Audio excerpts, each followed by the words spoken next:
Hello guys what's up, कैसे हैं आप सब। Welcome you all to civil service examination way to LBSNAA. तो हम स्टार्ट कर रहे हैं ये लक्ष्मीकांत का जो 6th एडिशन है।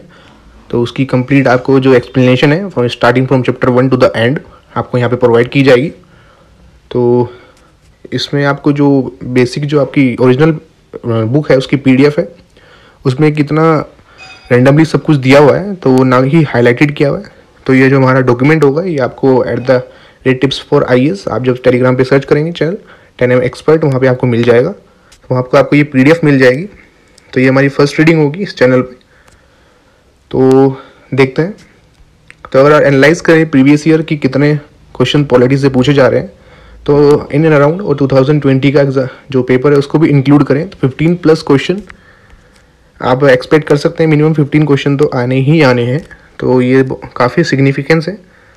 तो ये जो चैप्टर नंबर 1 से जो प्रीवियस ईयर क्वेश्चन पूछे गए हैं, डिस्ट्रीब्यूशन पावर सेंट्रल स्टेट के बीच में किस स्कीम से लिया गया है, तो आप ये कमेंट में बताएंगे आफ्टर रीडिंग चैप्टर नंबर 1 जब हम कंप्लीट कर लेंगे। सेकंड इज जो इंस्ट्रूमेंट ऑफ इंस्ट्रक्शन है जो गवर्नमेंट ऑफ इंडिया एक्ट के अंदर दिया गया 1935 में, वो इनकॉर्पोरेट हुआ है हमारे कॉन्स्टिट्यूशन ऑफ इंडिया में इन द ईयर 1950। तो किस फॉर्म में वो इनकॉर्पोरेट हुआ है तो ये भी है। आप जब चैप्टर कंप्लीट हो जाएगा तो आप कमेंट में इसका आंसर लिखेंगे, then I will reply you in the next video. तो चलिए स्टार्ट करते हैं with our first chapter, that is historical background. तो हुआ क्या था कि जो ब्रिटिश थे वो 1600 में एज ए ट्रेडर इंडिया में आए थे। जो आप ये एडवेंट ऑफ यूरोपियन वाले चैप्टर मॉडर्न हिस्ट्री स्पेक्ट्रम में आप पढ़ेंगे, यहाँ पे भी आपको एक्सप्लेनेशन उसकी प्रोवाइड की जाएगी। तो किस फॉर्म में आए थे, वो फॉर्म में थी ईस्ट इंडिया कंपनी के फॉर्म में आए थे, और जिनके पास एक्सक्लूसिव राइट थे कि हमारे पास अधिकार है इंडिया के अंदर ट्रेड करने का। किसने दिया था वो चार्टर जो ग्रांट किया गया था क्वीन एलिजाबेथ ने। हुआ क्या 1765 में after the battle of Plassey, जो कंपनी थी जो अब तक की प्योरली ट्रेडिंग फंक्शंस परफॉर्म कर रही थी उसने दीवानी राइट्स ऑब्टेन कर लिए, जो कि एक काफ़ी पावरफुल राइट्स थे। तो दीवानी का मतलब होता है राइट्स और रेवेन्यू और सिविल जस्टिस। तो हम लक्ष्मीकांत से बाहर नहीं जाएंगे, तो इट्स वाई। तो रेवेन्यू का जो भी कि पैसे का जो भी राइट्स थे, और जो सिविल जस्टिस नॉट क्रिमिनल, केवल सिविल जस्टिस और रेवेन्यू दोनों के राइट्स ऑफ बंगाल, बिहार और उड़ीसा इनको मिल गए थे। और आप इसको याद रख सकते हैं BBO से कि किन किन के राइट्स थे, बंगाल, बिहार और उड़ीसा के। और इस राइट्स के बाद भी हो क्या रहा था कि जो कंपनी थी वो प्रॉफिट में नहीं जा रही थी। तो जो सर्वेंट थे वो पता चल रहा था उससे करप्शन कर रहे थे। That's why they know that कि अब नीड है कि रेगुलेशन किया जा सके। दैट्स वाई हम आगे देखेंगे कि रेगुलेटिंग एक्ट आते हैं, और ये इससे ही जो ये दीवानी राइट्स मिलते हैं इनकी टेरिटोरियल पावर का स्टार्ट होता है कैरियर। और 1858 में सिपाही मिटने के वेक में जो ब्रिटिश क्राउन ने और डायरेक्ट रिस्पॉन्सिबिलिटी ले ली कि अब गवर्नेंस जो है इंडिया की वो करेंगे। और ये रूल कंटिन्यू रहा अंटिल इंडिया को मिली इंडिपेंडेंट ऑन 15 अगस्त 1947। और इंडिपेंडेंट के साथ ही हमें एक ज़रूरत लगने लगी कि हमारे कॉन्स्टिट्यूशन की भी रिक्वायरमेंट है, बिकॉज हमारी we have a social animal. Hence जो कॉन्स्टिट्यूशन असेंबली है वो फॉर्म हुई 1946 में, जो हम इसके सेकंड चैप्टर में पढ़ेंगे मेकिंग ऑफ द कॉन्स्टिट्यूशन में। और 1950 के अंदर जनवरी 26 हमारे कॉन्स्टिट्यूशन है वो इफेक्ट में आ गए। हाउएवर जो बहुत सारे जो प्रोविज़न है उनकी पॉलिटी, उनकी रूट्स ब्रिटिश रूल के अंदर ही है। जो हम salient feature of the constitution chapter पढ़ेंगे उसमें हम देखेंगे कि कौन कौन सा फीचर्स जो हमारे इंडियन कॉन्स्टिट्यूशन के अंदर है वो कहाँ से बोरो किया गया है। तो वही चीज़ यहाँ पे दी गई है। और जो इवेंट है जो हुए हैं उसने ही ग्रेटली हमारे कॉन्स्टिट्यूशन को और पॉलिटी को इन्फ्लुएंस किया है। और ये 2 फॉर्म में अब अभी आगे हम क्रोनोलॉजी में पढ़ेंगे। पहले हम कंपनी रूल पढ़ेंगे 1773 से लेके 1858 तक। Next we will see crown rule 1858 to 1947 तक। अब फर्स्ट देखते हैं कंपनी रूल। तो जिसे आपको ऊपर एक्सप्लेन किया गया कि after getting the Deewani rights जो कंपनी है फिर भी लॉस में जा रही थी, कि लॉस शो कर रही है, तो क्लियरली पता चल रहा है कि जो सर्वेंट्स हैं जो उस कंपनी के एम्प्लॉयज़ हैं करप्शन कर रहे हैं। That's why came the need for the regulation. तो इसे आप जो फर्स्ट पॉइंट है याद रखेंगे, फर्स्ट रीड द लिस्ट से। F इज़ कि ये पहला स्टेप था जो ब्रिटिश गवर्नमेंट ने लिया कि ईस्ट इंडिया कंपनी को कंट्रोल और रेगुलेट किया जाएगा। सेकेंड दिस R कि रिकॉग्नाइज किया फर्स्ट टाइम पॉलिटिकल और एडमिनिस्ट्रेटिव फंक्शंस कंपनी के। एंड थर्ड की जो सेंट्रल एडमिनिस्ट्रेशन था कि कंपनी के ऊपर अब कोई कंट्रोल जो है फर्स्ट टाइम वो इससे किया गया था, जो रेगुलेटिंग एक्ट है 1773 का। तो आपको तीनों पॉइंट बिल्कुल क्रिस्टल क्लियर हो जाने चाहिए कि ये पहला स्टेप था जो ब्रिटिश गवर्नमेंट ने लिया कंट्रोल करने के लिए। और रेगुलेट, दो कीवर्ड बहुत इंपॉर्टेंट है, आप आंसर राइटिंग में लिखेंगे जब अपने कि control and regulate the affair. Second में पॉलिटिकल और एडमिनिस्ट्रेटिव कीवर्ड कि जो फर्स्ट टाइम रिकॉग्नाइज किए उन्होंने पॉलिटिकल और एडमिनिस्ट्रेटिव, क्योंकि जो राज्य सारे काम है और एडमिनिस्ट्रेटिव रूप से भी जो आईएएस ऑफिसर आप करेंगे वो सभी फंक्शंस कंपनी के रिकॉग्नाइज किए गए फर्स्ट टाइम। और सेंट्रल जो एडमिनिस्ट्रेशन है कि एक प्रमुख इसके ऊपर कंपनी के, वो फर्स्ट टाइम इसी रेगुलेटिंग एक्ट से हुआ। फीचर्स देख लेते हैं इसके क्या है। इसने जो गवर्नर ऑफ बंगाल थे उन्हें गवर्नर जनरल ऑफ बंगाल बना दिया, याद रख सकते हैं। जीओबी को जीजीओबी बना दिया गया। और एक एग्जीक्यूटिव काउंसिल बनाई 4 मेंबर की असिस्ट करने के लिए, कि एक ऊपर इसके नीचे एग्जीक्यूटिव काउंसिल जो इनकी हेल्प की करेगी। तो पहले गवर्नर जनरल बने लॉर्ड वेरन हेस्टिंग।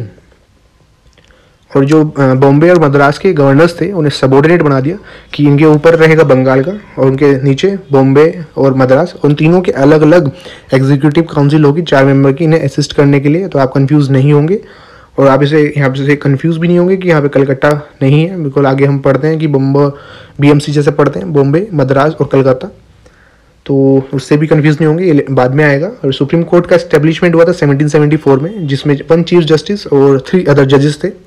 और कंपनी के सर्वेंट को प्रोहिबिट कर दिया गया था, रोक दिया गया था कि वो प्राइवेट ट्रेड में अब एंगेज नहीं होंगे, ना ही कोई गिफ्ट वगैरह एक्सेप्ट करेंगे। अब इसने मजबूत कर दिया ब्रिटिश गवर्नमेंट का कंट्रोल कंपनी के ऊपर बाय रिक्वायरिंग जो सीओडी थे वो आरसीएम का फंक्शन देख रहे थे, दैट इज रेवेन्यू, सिविल और मिलिट्री अफेयर। अभी आप ध्यान रखेंगे इस पॉइंट को, बिकॉज अभी आगे हम देखेंगे कि यही फंक्शन अब बीओसी जो है बोर्ड ऑफ कंट्रोल को दे दिया जाएगा। तो आपको फर्स्ट एक्ट क्रिस्टल क्लियर हो जाना चाहिए। पहली चीज कि ये पहला स्टेप है सेंट्रलाइजेशन की तरफ, और जो कंट्रोल और रेगुलेट करने के लिए भी ये पहला स्टेप लिया था। एंड सेकंड जो पॉलिटिकल एडमिनिस्ट्रेटिव फंक्शंस हैं ये भी फर्स्ट टाइम ही रिकॉग्नाइज किए थे इस एक्ट से, ये सिग्निफिकेंस थी ऊपर। उसके बाद जो फीचर्स हमने पढ़े वो क्रिस्टल क्लियर हो जाने चाहिए। नेक्स्ट मूव करते हैं to the amending act of 1781, और जो वो भी कमियां थी 1773 में उनको ठीक करने के लिए इस एक्ट को लाया गया, और इसको एक्ट ऑफ सेटलमेंट इसलिए बोलते हैं। अब फीचर्स क्या इस एक्ट के वो देख लेते हैं कि पहले क्या था कि सुप्रीम कोर्ट के ऊपर के पास पूरा जुरिडिक्शन था कि कंपनी में कुछ भी गलत होता है रिगार्डिंग रेवेन्यू तो वो उनके सभी मसले देख सकते थे, लेकिन यहाँ पे सुप्रीम कोर्ट को उससे अलग कर दिया गया। इसने एग्जेम्प्ट कर दिया गवर्नर जनरल और काउंसिल को कि वो सुप्रीम कोर्ट के जुरिडिक्शन में अब नहीं आते हैं उनके ऑफिशियल कैपेसिटी में। वो कंपनी के जो सर्वेंट हैं वो भी अब सुप्रीम कोर्ट के जुरिडिक्शन में नहीं आते हैं, और जो रिवेन्यू मैटर्स हैं ये कलेक्शन ऑफ रिवेन्यू से हैं उन्हें भी एक्सक्लूड कर दिया गया। थर्ड है कि इसने प्रोवाइड किया जो सुप्रीम कोर्ट है जो भी लोग कलकत्ता में रह रहे हैं उनके ऊपर जुरिडिक्शन, और इसने रिक्वायर किया है कि जो भी लोग वहाँ पे रह रहे हैं कलकत्ता के अंदर वो देखेंगे, और किस हिसाब से चलेगा कि हिंदूज का एज पर हिंदू लॉ और मुस्लिम का मुस्लिम लॉ के अकॉर्डिंग। उसने ले दिया कि जो प्रोविंशियल कोर्ट से जब अपील जाएगी, जैसे हम देखते हैं कि डिस्ट्रिक्ट कोर्ट से ऊपर जाते हाई कोर्ट में जाता है, फिर हाई कोर्ट से सुप्रीम कोर्ट में, यही हायरार्की जो यहाँ पे फॉलो क्या हो रही है कि प्रोविंशियल कोर्ट से गवर्नर जनरल काउंसिल के पास जाएगा, not to the supreme court. तो बेसिकली पूरे इसमें आप ध्यान रखेंगे कि सुप्रीम कोर्ट को एक्सक्लूड किया गया है और उसके अकॉर्डिंग ही ये प्रोविजन बनाए गए हैं। फिफ्थ पॉइंट इसमें क्या है कि गवर्नर जनरल इन काउंसिल को एम्पावर किया है कि जो प्रोविंशियल कोर्ट है उस काउंसिल है उनके लिए फ्रेमवर्क या रेगुलेशन बना सकती है। नेक्स्ट देखते हैं पिट इंडिया एक्ट, और जिसको ईस्ट इंडिया कंपनी एक्ट भी 1784 का बोलते हैं, जो हमारे लक्ष्मीकांत में नहीं दिया गया, फिर आप गूगल करेंगे तो आपको पता चलेगा।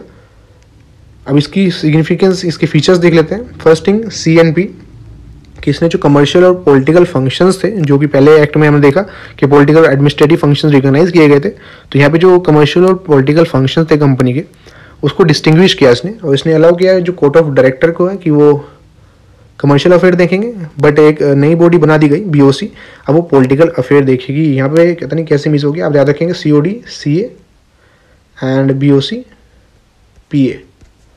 तो ये कॉन्स्टेंटली 2 से 3 बार जैसे ही आप अपने आपको बोलते हैं तो आपको क्रिस्टल क्लियर हो जाता है, so no need to worry. आप याद रखेंगे COD CA है एंड BOC PA है। अब ये क्यों याद कर रहे हैं, बिकॉज हमने देखा कि अब COD जो हमने फर्स्ट रेगुलेटिंग एक्ट में पढ़ा था वो यहाँ पे कमर्शियल अफेयर मैनेज कर रहा है, बोर्ड ऑफ कंट्रोल जो है वो पॉलिटिकल अफेयर मैनेज कर रहा है, तो इसने डबल गवर्नमेंट का सिस्टम स्टेब्लिश कर दिया। थर्ड पॉइंट में हम देख रहे हैं कि इसने एम्पावर किया बोर्ड ऑफ कंट्रोल को कि वो सुपरवाइज कर सकते हैं और डायरेक्ट कर सकता है सभी ऑपरेशन सिविल, मिलिट्री और रेवेन्यू के। तो जो हमने फर्स्ट में देखा था कि जो COD वर्क कर रहा था वो BOC यहाँ पे कर रहा है, बस as simple as it is. Significance क्या है इसकी, लास्ट की ट्रिक याद रखेंगे, सिटी को PP। सिटी को PP क्या है कि फर्स्ट टाइम जो कंपनी के टेरेटरी हैं इंडिया के अंदर उनको कहा गया ब्रिटिश पोजेशंस। नेक्स्ट इसकी सिग्निफिकेंस है कि जो ब्रिटिश गवर्नमेंट है वो अब उसे सुप्रीम कंट्रोल दे दिया किसका, C&A का। जब ये शॉर्ट चीज़ें आप याद रखेंगे, C&A is company affair and administration in India. तो ये पूरा ही एक्ट आपको क्रिस्टल क्लियर हो जाना चाहिए। Next is act of 1786।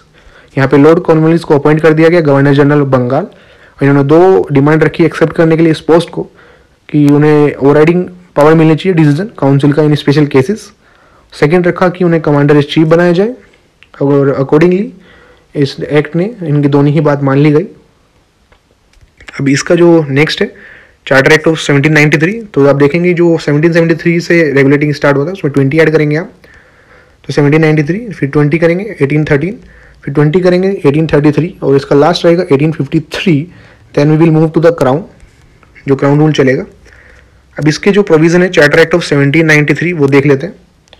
इसने जो ओवरराइडिंग पावर है जो ऊपर 1786 से लॉर्ड कॉर्नवालिस को दी गई थी वो और गवर्नर के जनरल से उनको भी दे दी गई, और उसने जो गवर्नर जनरल से उन्हें ज़्यादा पावर दी कंट्रोल दी गवर्नमेंट की of the subordinate presidencies of Bombay and Madras.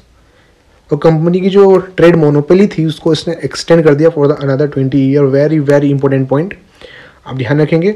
उसने प्रोवाइड किया कि जो कमांडर चीफ हैं वो गवर्नर जनरल काउंसिल के मेंबर नहीं होंगे अनलेस उन्हें स्पेशली अपॉइंट किया जाना गया हो उस काउंसिल के अंदर। फिफ्थ ये लेट डाउन करेंगे जो मेंबर है बोर्ड ऑफ कंट्रोल, उनके जो स्टाफ हैं hence were to be paid out of Indian revenues. की जो बोर्ड ऑफ कंट्रोल के जो भी मेंबर्स होंगे, ये हमने ऊपर डिस्कस किया था, उनके जो स्टाफ हैं उन्हें इंडियन रेवेन्यू से पे किया जाएगा। तो पूरा क्रिस्टल होना चाहिए। फर्स्ट कि जो लॉर्ड कॉर्नवालिस को जो पावर्स दी गई थी वो और एक्सटेंड कर दी गई हैं और दूसरे गवर्नर्स जनरल के पास भी। सेकेंड थिंग, गवर्नर जनरल को ज़्यादा पावर दे दी गई कंट्रोल ओवर देयर सबऑर्डिनेट जो प्रेसिडेंसीज हैं। थर्ड है कि कंपनी का जो ट्रेड मोनोपोली है अगले 20 साल के लिए एक्सटेंड कर दिया गया। तो ये क्वेश्चन कैसे फ्रेम कर सकते हैं, जैसे विजन के टेस्ट में भी होता है या और भी जगह पे, कि इससे एक्ट के बाद ये जो मोनोपोली है खत्म होगी। लेकिन आप ध्यान रखेंगे 1793 तो आप 20 ऐड करेंगे तो तब तक ये चलते रहा। नेक्स्ट देखते हैं charter act of 1813, very important. First है कि इसने ट्रेड मोनोपोली को एबोलिश कर दिया इन इंडिया। अब ट्रेड मोनोपोली एबोलिश हो गई। अब क्या है कि जो ट्रेड है ये कंपनी के अब उसकी मोनोपोली नहीं रही है। अब कोई भी और जो ब्रिटिश दूसरे भी हैं वो भी अब ट्रेड कर सकते हैं। तो इससे क्या हुआ कि ओपन मार्केट हो गई। पहले इन्होंने बिल्कुल क्लोज मार्केट करके रखा हुआ था, जो हमारे इकोनॉमिक में ये टर्म यूज़ होती हैं। अगर इसने कंटिन्यू रखा कंपनी की जो मोनोपोली है over trade in T and trade with China, very important. Sovereignty है ब्रिटिश क्राउन की। कंपनी टेरिटरीज जो इंडिया के अंदर हैं जिन्हें ब्रिटिश पोजीशन कह दिया गया था, आप कमेंट में बताएंगे किस एक्ट से किया था, ऊपर आपको एक्सप्लेन किया गया है। उसके ऊपर अब सोवरेनिटी रहेगी ब्रिटिश क्राउन की।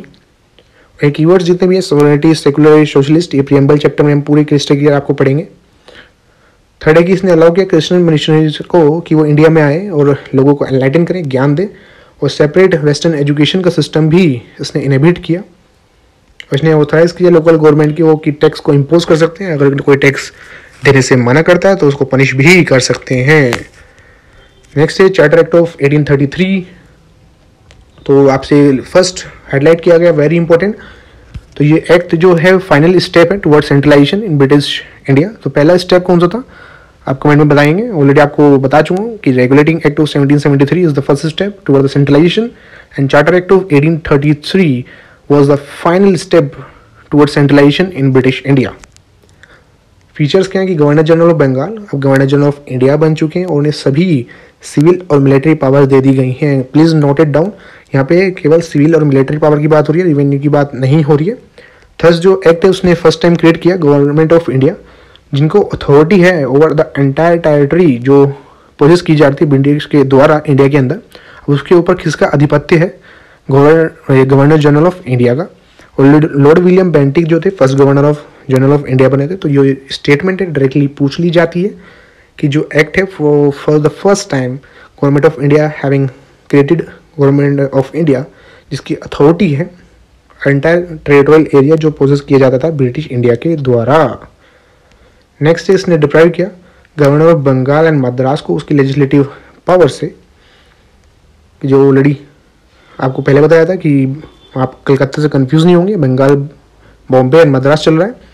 जो GGOI है that is governor general of India, उनको एक्सक्लूसिव पावर दे दी गई for the entire British India के लिए कि कानून बनाने की, और जो नीचे उनके थे उनको डिप्राइव कर दिया गया। यही आपको एक्सप्लेन किया जा रहा है।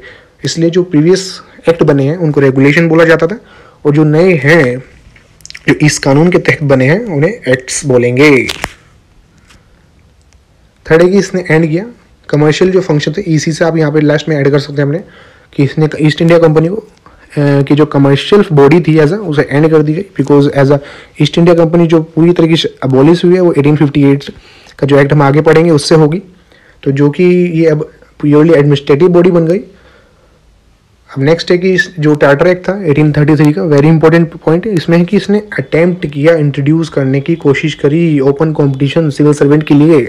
तो आप कंफ्यूज नहीं होंगे कि ये कीवर्ड इंपॉर्टेंट है कि इसने केवल अटेम्प्ट किया, इसने इंट्रोड्यूस नहीं किया। जो नेक्स्ट चार्टर एक्ट है 1853 का उसने इंट्रोड्यूस किया था, नोट बाय 1833, लेकिन जो 1833 का जो प्रोविजन है ये हटा दिया गया था बिकॉज ये कोर्ट ऑफ डायरेक्टर्स द्वारा अपोजिशन के द्वारा। इस वीडियो का जो लास्ट एक्ट है हमारा चार्टर एक्ट ऑफ 1853 वो हम डिस्कस कर लेते हैं। इसने सेपरेट करे लेजिस्लेटिव और एग्जीक्यूटिव फंक्शंस कानून बनाने के और उनको फॉलो कराने के लिए। जो एग्जीक्यूटिव हैं जो फंक्शंस हैं वो इसने सेपरेट किए, आपको ऑलरेडी बता दिया गया था। जो पिट्स इंडिया एक्ट बता उसमें कमर्शियल और पॉलिटिकल फंक्शन सेपरेट किए थे, और यहाँ पे लेजिस्लेटिव और एग्जीक्यूटिव फंक्शंस किसके, गवर्नर जनरल काउंसिल के। और इसने प्रोवाइड कराया 6 न्यू मेंबर की काउंसिल जिसको बोलते हैं legislative councillor to the council. और इस 6 मेंबर की काउंसिल को ही जो एक separate governor general legislative council establish की गई उसे इंडियन लेजिस्लेटिव काउंसिल बोला गया। और इसीलिए लेजिस्लेटिव काउंसिल को है उसे मिनी पार्लियामेंट बोलते हैं, जो सेम फंक्शन ये प्रोसीजर फॉलो कर रही है जो ब्रिटिश पार्लियामेंट करेगी।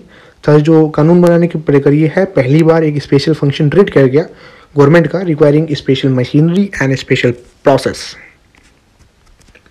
अब जैसे आपको एक्सप्लेन किया गया था कि इसने इंट्रोड्यूस किया है open competition for the selection and recruitment of civil servant, जो ऊपर आपको बताया गया था 1833 उसने केवल अटेम्प्ट किया है, तो कंफ्यूज करेंगे आपको टेस्ट जब आप दोगे। अकॉर्डिंगली जो मकाले कमेटी है वो अपॉइंट की गई थी 1854 में, जो committee on the Indian civil services की थी। थर्ड है इसने एक्सटेंड कर दिया कंपनी का रूल और अलाउ किया कि वो रिटेन कर सकते हैं पोजीशन इंडियन टेरिटरीज का ऑन ट्रस्ट फॉर इस ब्रिटिश क्राउन, और इसमें केवल स्पेसिफिक पीरियड नहीं बताया। फोर्थ इंपॉर्टेंट है कि फर्स्ट टाइम लोकल रिप्रेजेंटेशन हुए, जो लेजिस्लेटिव काउंसिल है इंडियंस का उसमें भी लोकल का रिप्रेजेंटेशन हुआ। तो जो 6 लेजिस्लेटिव मेंबर्स थे ऊपर आपको एक्सप्लेन किया गया था, जो नई मिनी पार्लियामेंट बनी है उनमें से जो 4 हैं वो लोकल हैं, दैट इज़ फ्रॉम MBBA, आप ऐसे याद रख सकते हैं, मद्रास, बॉम्बे, बंगाल एंड आगरा। तो आप ये ध्यान रखेंगे कि यहाँ पे जो कीवर्ड मेंशन है वो है कि ये लोकल का रिप्रेजेंटेशन है इंडियन लेजिस्लेटिव काउंसिल में, ये नहीं दिखा हुआ है कि इंडियंस ही होने चाहिए वो। तो ये बहुत ज़्यादा इंपॉर्टेंट है। नेक्स्ट वीडियो में डिस्कस करेंगे क्राउन रूल। अगर आपको यहाँ तक कोई भी डाउट है किसी भी चीज़ में, आप डेफिनेटली उसको बेझिझक कमेंट में पूछिए, we will definitely reply you.